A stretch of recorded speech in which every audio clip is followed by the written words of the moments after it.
Sensei, एक और चीज़ जो है कि पितरों की मुक्ति के लिए पिंडदान किया जाता है। ये पिंडदान क्या है? यथा पिंडे तथा ब्रह्मांडे, इसीलिए इसे पिंड ब्रह्मांड कहते हैं।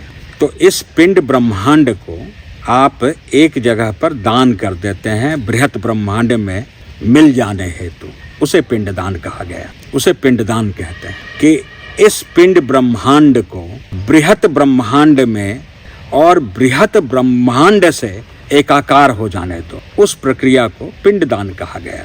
पहले वह सही ढंग से होता था और उज्जैन और गया जी ये दो तीर्थ हुआ करते थे जहाँ पर जाकर के इन प्रक्रियाओं को पूरा किया जाता था। फिर वही बात जो काशी के साथ हुई वही तो इन जगहों पे हो गई। अगर वह क्षेत्र पूर्णतया पवित्र रहता, सच्चा रहता, साधक होते, पुरोहित अगर साधक होते, करवाने वाला साधना कर रहा होता तो वो कर लेता।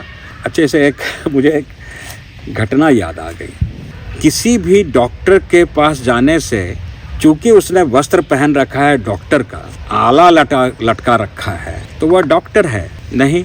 बस यही हुआ, उसकी योग्यता के आधार पे हमारी चिकित्सा होगी, है ना। आप ग्रामीण क्षेत्रों में जाएंगे तो लोग कहते हैं झोला छाप डॉक्टर, मतलब फर्जी डॉक्टर, उनकी बाढ़ है। ऐसी एक डॉक्टर से मैं भी कभी मिला, फलाना फलाना फलाना, और उसके आगे बहुत बड़ी डिग्री लिखी हुई थी, TTKRMP और ब्रैकेट में कैल। ये कौन सी डिग्री है? जब तहकीकात किया, अनुसंधान करता था, उसका अर्थ था टांगेर टूंगेर कैनो रोकोम मैट्रिक पास, बंगला में, फ्रॉम कलकत्ता। मतलब खींच तीज के किसी प्रकार येन केन प्रकारेन मैंने मैट्रिक पास कर लिया। और वह एक डॉक्टर का असिस्टेंट था, दवाइयाँ जब बनाने के लिए होता था, जेनरिक मेडिसिन, पर बाद में अपना क्लिनिक खोल दिया और सबको ठीक भी करता था। कुछ ठीक हो जाते थे, अधिकांश ठीक हो गए, क्योंकि सर्दी बुखार उनका उसको इतना अनुभव हो चुका था, वो करता था ठीक। तो इसी तरह चाहे वो गया हो, चाहे वो काशी हो, चाहे वो महाकाल हो, इन सब स्थानों पे योग्य पुरुष है क्या जो इन प्रक्रियाओं को एक साधक बन के करा दे और प्रमाण दे कि लो देखो प्रमाण है? नहीं होता। अब आना पड़ेगा कि प्रमाण है क्या चीज़। अगर आपने करा लिया है पिंडदान तो प्रमाण तो होना चाहिए। अगर आपके पितृ मुक्त हो गए तो प्रमाण तो दो, कैसे मुक्त हुए? नहीं, ये सब तो आस्था की बात है। अरे जहाँ प्रमाण है वहीं पर सत्य है। यह आदमी की व्यवस्था है कहना कि इसका कोई प्रमाण नहीं होता। प्रमाण है, आप आंखें बंद करें, अपने उन पूर्वजों को देखें, अगर वह मुक्त हो गए तो नहीं दिखेंगे, लाख कोशिश करेंगे नहीं दिखेंगे। यह पूरी पृथ्वी पर सिर्फ एक जगह होता है जहाँ पे आपके सम्मुख प्रमाण है कि आपने वह प्रक्रिया की, पितृ मुक्त हुए, सर फोड़ लेना, पितृ आंख बंद करके नहीं दिखेंगे। काल सर्प दोष जो हमें आह लग जाती है, हम शापित हो जाते हैं, हमसे कुछ पाप हो जाता है, जो कर्म फल बहुत भयानक प्रतिक्रियाओं को लेकर के हमारे सामने खड़ा होता है, तब काल सर्प दोष होता है। आप आंखें बंद करके देखें, जिनता चलता हुआ सर्प अगर दिख रहा है तो आप काल सर्प दोष से पीड़ित हैं। और प्रक्रिया करने के बाद वह दिख ही नहीं सकता, नहीं दिख रहा था, तो आपका काल सर्प दोष खत्म हो गया। ये पूरी पृथ्वी पर सिर्फ एक स्थान पर होता है। यह प्रमाण है आपका स्वयं पर अनुसंधान और शोध का, जिसके अवलोकन के बाद आप एक निश्चित निर्णय बना पाएंगे, एक विचार बना पाएंगे। बाकी सभी शब्द जाल हैं। यह प्रमाण है और यह नहीं हो रहा तो यह प्रमाण नहीं है। और इसीलिए एक बहुत बड़ा गठबंधन तैयार होता जा रहा है षड्यंत्रकर्ताओं का। पता कुछ है नहीं, चाहे इतनी मोती पोथी रटस्वती के कृपा से रट लिया हो, सभी गैंग बना लिया और विरोध में खड़े हो जाओ।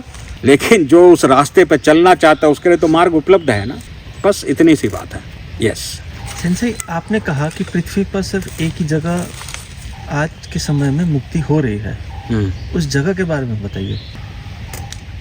कई वर्ष पहले एक साधु योगी था, उसने लिफ्ट मांगा एक किसान से, जो किसान अपनी साइकिल पे जा रहा था और साइकिल में पीछे चौड़े कैरियर थे, बैठ के जा रहा था। एक गांव पहुंचा कानपुर जनपद में, कानपुर डिस्ट्रिक्ट में, उत्तर प्रदेश के। जब वहाँ पे पहुंचा तो साइकिल से उतर गया और नाचने लग गया और ज़मीन पे लौटने लग गया। गांव वाले बताते हैं, लोटे, नाचे, गाए, भजन गाए, कीर्तन करे। सब बोले, बाबा ये कर क्या रहे हो? यहाँ पे लोग सुबह का शौच करते हैं, क्या कर रहे हो बाबा, उठो। वो नाचने लगा।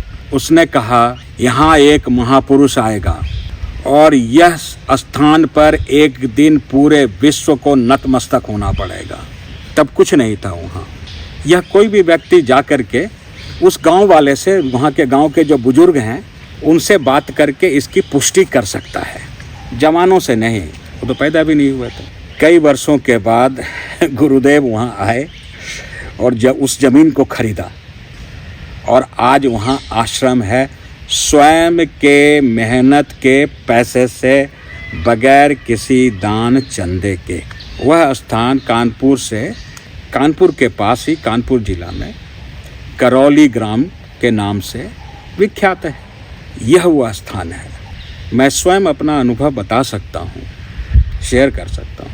सन 2005 में, तब वो आश्रम बना नहीं था, मैं अपने ड्राइवर के साथ अपने पैतृक स्थान से दिल्ली की ओर आ रहा था कार से। रात के 2 बजे थे और कानपुर और घाटमपुर के बीच आसमान में बिजली चमकने लगी। बिजली आमतौर पे जब चमकती है तो कुछ देर, क्षण भर के लिए चमकी और गायब हो गई, लेकिन उसके चमकने की प्रक्रिया कुछ और थी। वह एक बहुत बड़ा वृत्त बना रहा था, बहुत बड़ा, बिजली से आकाश में, और एक जगह पर वह गिर रहा था, मानो जैसे आसमान में मशरूम बिजली का पैदा हुआ हो।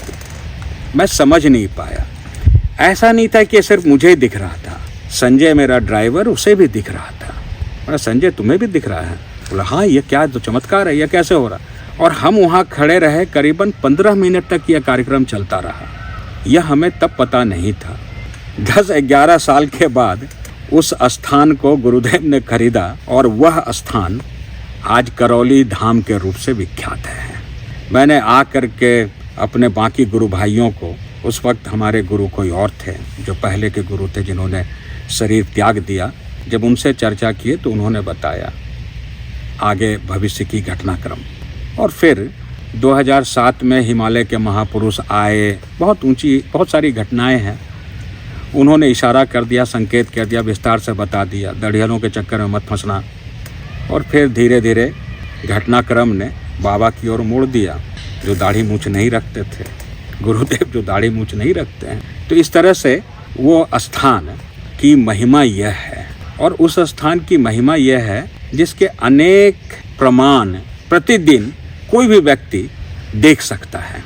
वह कैसे है, क्यों है, फिर भविष्य में उस पर चर्चा करेंगे। संजय, आप जब दरबार में गए, आपके साथ ऐसी कौन सी घटना हुई जिससे आपको ये प्रमाण मिला कि दरबार सिद्ध है? आने से पहले ही मुझे प्रमाण मिल चुका था। मैं आया नहीं था, भेजा गया था।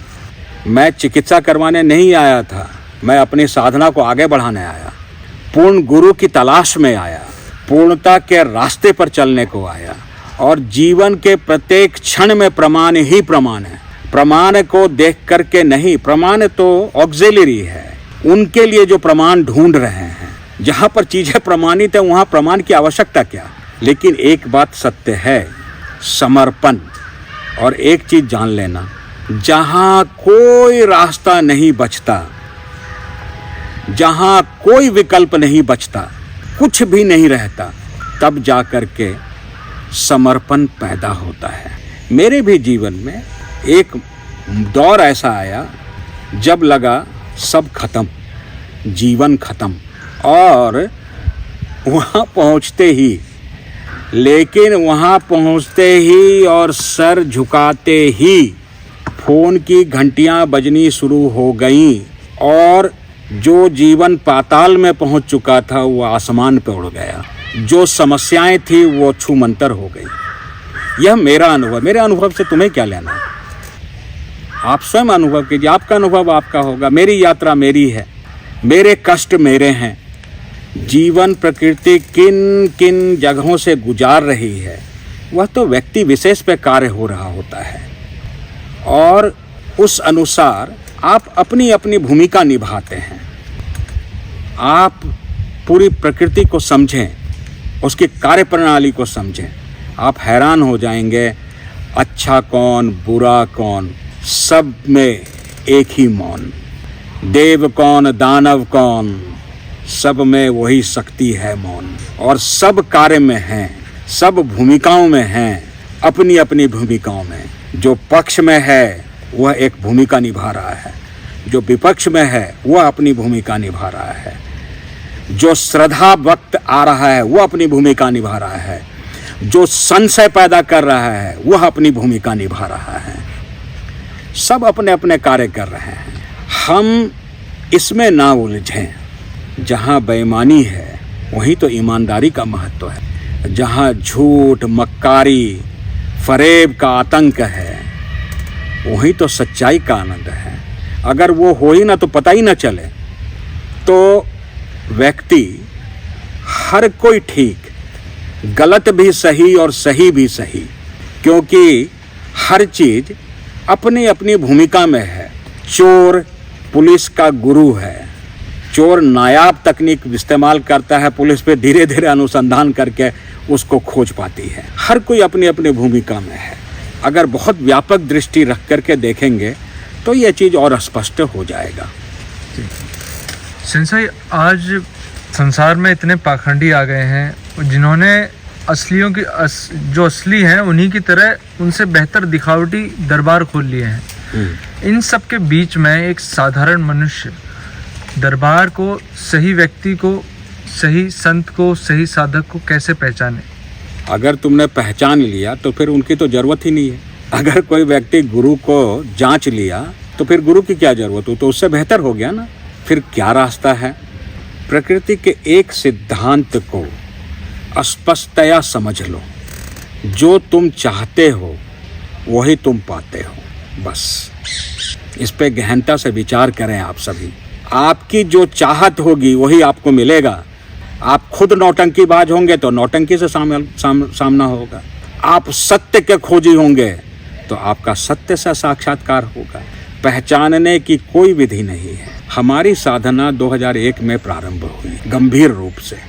बुद्ध पूर्णिमा का समय था। हम और हमारे गुरु भाई भक्ति देव जी, देवेंद्र जी, हम लोग हरि बाबा के बंध पे बैठे थे। चांदनी रात थी और हम लोगों का चिंतन चल रहा था कि अमर शक्तियाँ होती हैं या नहीं होती हैं। होती हैं। हमें वो शक्तियाँ चाहिए, हमें उनकी कृपा चाहिए। कैसे मिलेंगे वो? यह हमारी चाहत थी।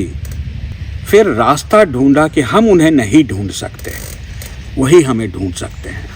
लेकिन कैसे? खुद को तपा के, खुद को अनुसंधान के मार्ग पर जलाकर उन्हें रिझाया जा सकता है। उन्हें अपनी ओर आकर्षित किया जा सकता है, उनका ध्यान खींचा जा सकता है। दूसरा कोई रास्ता नहीं है। बस एक ही रास्ता। उनकी दृष्टि हम पर कैसे पड़ेगी? सिर्फ और सिर्फ हमारे स्वयं के तपस्या के बल पर। तपस्या अर्थात खुद को साधना, अपनी समस्त इंद्रियों को साधना, अपने वृत्ति का, अपने चित्त का शोधन करना, उस पर अनुसंधान करना। वहीं से चीजें सधेंगी और वही आपको उनके आंखों का तारा बना देगा। बस इतनी सी बात है।